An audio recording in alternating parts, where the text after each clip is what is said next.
Hi everyone, welcome back to my channel. Today, I'm going to be giving you my advice and ideas on weekly spreads.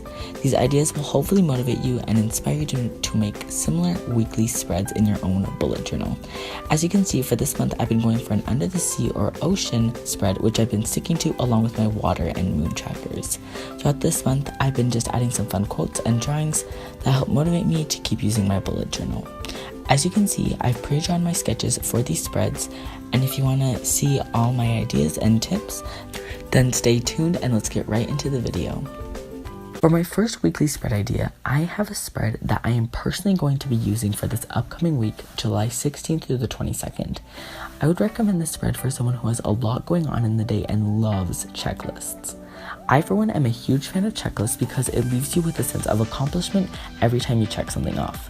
This spread in particular works incredible for checklists because of how much space there is for you to do, for you to write everything down and have a list of everything to do with a lot of space during the weekdays where most people, including myself, get the most work done.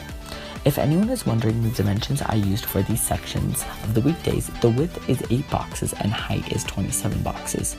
For all of my sketches, I am outlining everything with the Faber-Castell Small Fine Liner. I would recommend it because it doesn't leave a lot of ghosting and it doesn't bleed through the pages as much as other fine liners that I've used in the past. Since the weekends are usually for relaxing after a long week's work, I left less space for these days of the week so the weekends could have more space for everything that may be needed to be done. The dimensions on the weekends are 8 boxes in width and 16 boxes in height. As you can see, I decided to draw some bubbles in at the top of my days of the week to help it fit with the theme and put some more artistic thoughts and abilities into my weekly spread. Whatever your theme is for the month, you can draw whatever you'd like to add some more dimension and creativity. I'm now going to be using my Crayola Super Tip markers and just adding a layer of color to my spread. I only went with this one blue shade because of how much I personally liked using one color for my calendar in July. At the top left corner, I decided to add the date of my weekly spread so I can easily go back and look through it when needed. In addition, I decided to leave some extra space at the bottom of the page so I could add a little quote to hopefully motivate me to get everything done that is needed in one specific day or throughout the rest of the week. The quote I decided to go with is, "With a new day comes new strengths and new thoughts." I personally thought that this would really motivate me during the week because sometimes I feel a little down and really stressed out, but with this quote I hopefully can look back at it and just motivate myself to keep using my bullet journal and hopefully get everything done that I need to. But one major tip of mine is if you think a part of your spread is looking a little bland or empty, just add some lines underneath letters or put some confetti type lines to emphasize words around anything that you think is a little bit too bland. This for me really transforms something simple into something more complex and puts a lot more creativity into your spread.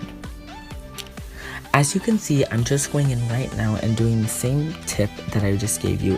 I'm just going in adding some lines underneath some of the words and around some of words to emphasize things and to make it look not as bland as it looks. Finally, I'm just going in and adding the dates in the large bubble so I know what day it is and can look back on this for my monthly spread. Next, for my second weekly spread idea, I'm going for more of an open and creative weekly spread. I decided to leave not a ton of space for my sections to write everything I needed to do in a day because this type of checklist is more concise and more of an organized look.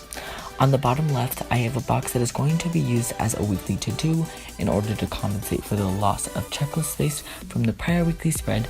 Once again, I'm using the Faber-Castell Small Fine Liner, and in order to outline all of my sketches and drawings, I'm using such.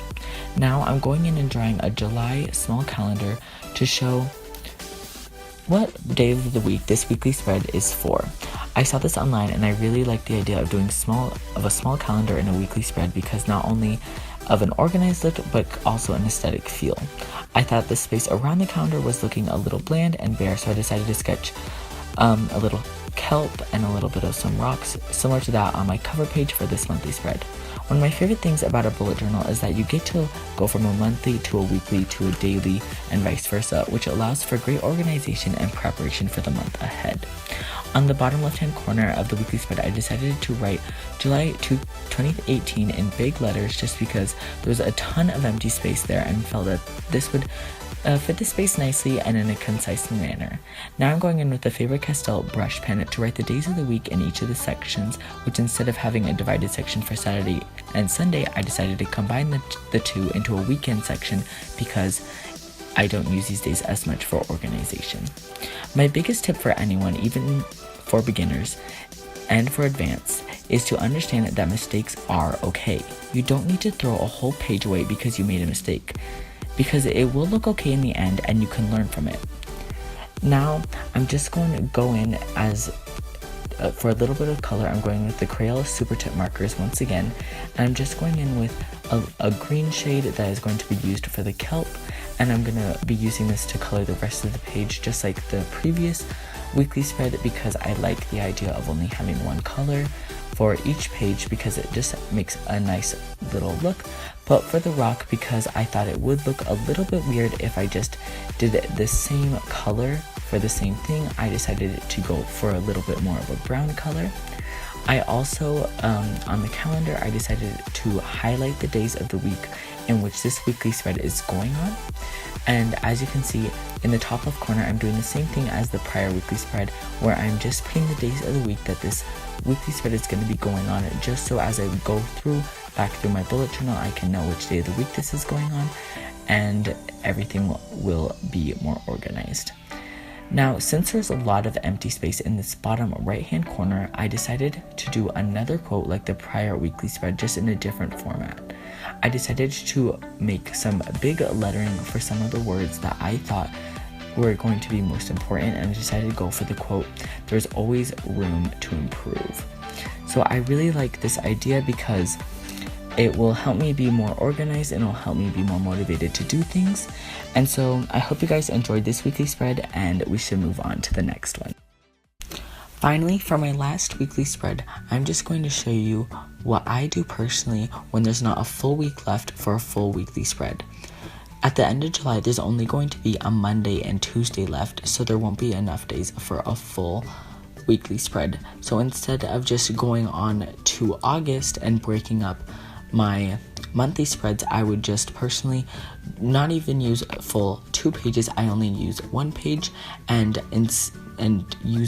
using a lot of space and a lot of artistic abilities to make something really interesting that you wouldn't necessarily want to do for all 7 days of the week, and you can just do something simple.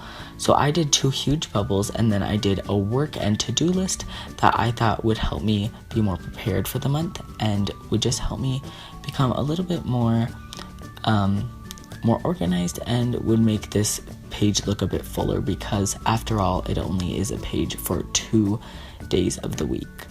So I hope you guys enjoyed this video, and if you did, please give it a big thumbs up, subscribe, and I hope you guys found some inspiration from this video, and I hope that these 3 weekly spread ideas will help you out for the future. See you next week. Bye everyone.